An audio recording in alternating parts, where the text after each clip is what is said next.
আসিয়া ধর্ষণ এবং হত্যা মামলার বিচারের রায় হয়েছে। স্বল্পতম সময়ের মধ্যে বিচার হয়েছে।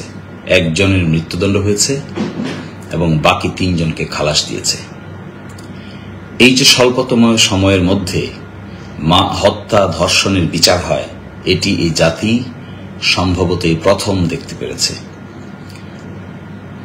যার যতটুকু শাস্তি তাকে ততটুকু শাস্তি দিতে হয়। বিচারে আবেগপ্রবণ হলে হয় না, ইমোশনাল হলে বিচার হয় না। বিচার নিজের বিরুদ্ধে গেলেও সেটি বিচার, আত্মীয় স্বজনের বিরুদ্ধে গেলেও সেটি বিচার।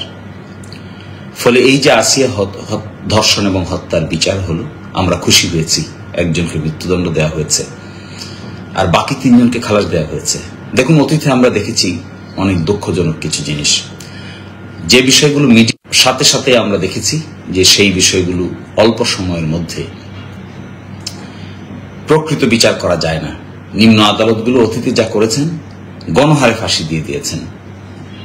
যার যতটুকু লায়াবিলিটি সেটা নির্ধারণ না করে ফাঁসি দিয়ে দিয়েছেন এবং প্রচারের ক্ষেত্রে এবং প্রচারের জন্য নিজস্ব দায়িত্ব পালন করতে পারেন না।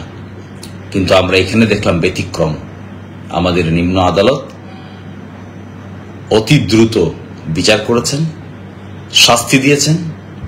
তাকেই শাস্তি দিয়েছেন যার অপরাধ আছে, তাকেই মৃত্যুদণ্ড দিয়েছেন যার অপরাধ প্রমাণিত হয়েছে।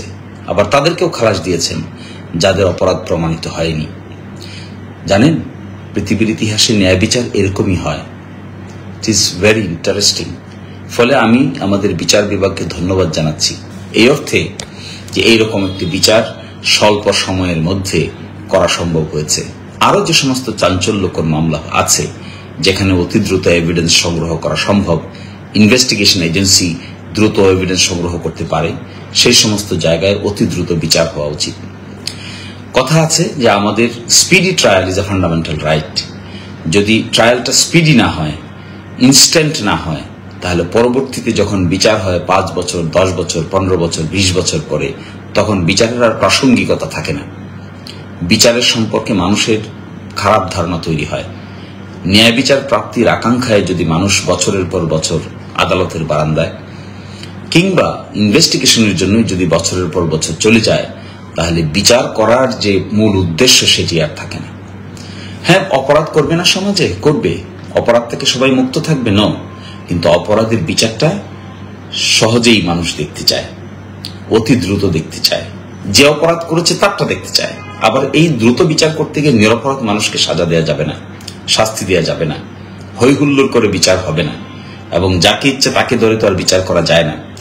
বিচারের মূল উদ্দেশ্য হলো যে যতটুকু ক্রাইম করে, যে যতটুকু বেআইনি কাজ করে, যে যতটুকু অন্যায় করে, তাকে ততটুকুর জন্য আইনের সম্মুখীন হতে হয়। একজনের লায়াবিলিটির জন্য আরেকজনকে তো বিচার করা যাবে না, একজনের দোষের জন্য আরেকজনকে তো শাস্তি দেওয়া যাবে না। ফলে আমি মনে করি আসিয়া ধর্ষণ এবং হত্যার যে বিচার হয়েছে এটি যুগান্তকারী হয়েছে। এটি হয়েছে দৃষ্টান্ত এই দেশের জন্য, এই জাতির জন্য, এই উপমহাদেশের জন্য। এটি থেকে আমাদের সকলকে শিক্ষা নিতে হবে।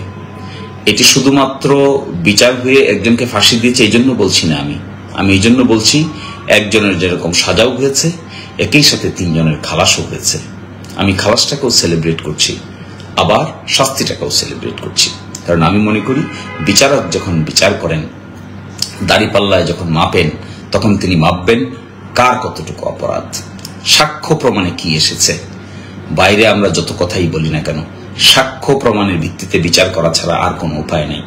কোরআন শরীফে এই মর্মে আয়াত আছে যে বিচার করো তোমরা, যদি তার নিজের বিরুদ্ধেও যায়, তোমার আত্মীয় স্বজনের বিরুদ্ধেও যায়। ফলে বিচার সবসময় আমার আপনার পক্ষে যাবে তা নয়, বিপক্ষেও যেতে পারে। আমার আপনার বিপক্ষে, মতামতের বিপক্ষেও বিচার যেতে পারে, আবার পক্ষেও যেতে পারে। এটিই বিচার। ফলে আসিয়া ধর্ষণ এবং হত্যা মামলার বিচার যেটি হয়েছে, একজনের মৃত্যুদণ্ড, 3 জনের খালাস, আমি মনে করি আমাদের নিম্ন আদালত দক্ষতার পরিচয় দিয়েছেন, সাহসিকতার পরিচয় দিয়েছেন, ইফিসিয়েন্সি, ইন্টিগ্রিটির পরিচয় দিয়েছেন। তারা শুধুমাত্র যাকে ইচ্ছা তাকে ধরেই সাজা দিয়ে দেন নাই, আবার সকলকে যাকে যার দায় দায়িত্ব আছে তাকে মুক্তিও দেন নাই। এই বিচারিক প্রক্রিয়াটাকে আমি সেলিব্রেট করি, আমি খুবই আনন্দিত। আমি মনে করি এইভাবে যদি বিচার কাজ সম্পন্ন করা সম্ভব হতো, স্পিডি, দ্রুত, ইনস্ট্যান্টলি অপরাধীকে আইনের আওতায় আনার সুযোগ হতো, অ্যাটলিস্ট সবগুলো না পারলেও যেগুলো চাঞ্চল্যকর, যেগুলো চোখের সামনে ঘটেছে, যেগুলো অল্প সময়ে ঘটেছে সেগুলো, তাহলে বাংলাদেশের বিচার ব্যবস্থার প্রতি মানুষের আস্থা, আকাঙ্ক্ষা অনেক বেড়ে যেত। মানুষের মনে অনেক প্রশান্তি আসত। মানুষ মনে করত বিচার প্রতিষ্ঠিত হচ্ছে। এটিই হোক সকলের জন্য কাম্য। আমি আবারও ওয়েলকাম করি our subordinate judiciary. I feel proud today that our subordinate judiciary took a very strong stance. In earlier occasion আমরা দেখেছি সাবঅর্ডিনেট জুডিশিয়ারি এটা নিতে পারেনি, গণহারে ফাঁসি দিয়ে দিয়েছে, এটাও দেখেছি। It's not good. এভিডেন্স যদি না থাকে তাহলে ফাঁসি দেওয়া যায় না। এভিডেন্স না থাকলে খালাস দেওয়ারও সাহস থাকতে হবে, আর এভিডেন্স থাকলে ফাঁসি দেওয়ারও সাহস থাকতে হবে। This is justice, and justice is being upheld. It is a good day for this nation. This nation is fortunate nation today. যার যতটুকু ক্রিমিনাল লায়াবিলিটি আছে তাকে ততটুকু বুঝিয়ে দেওয়া সম্ভব হয়েছে। সকলকে অসংখ্য ধন্যবাদ। ভালো থাকবেন। আল্লাহ হাফেজ।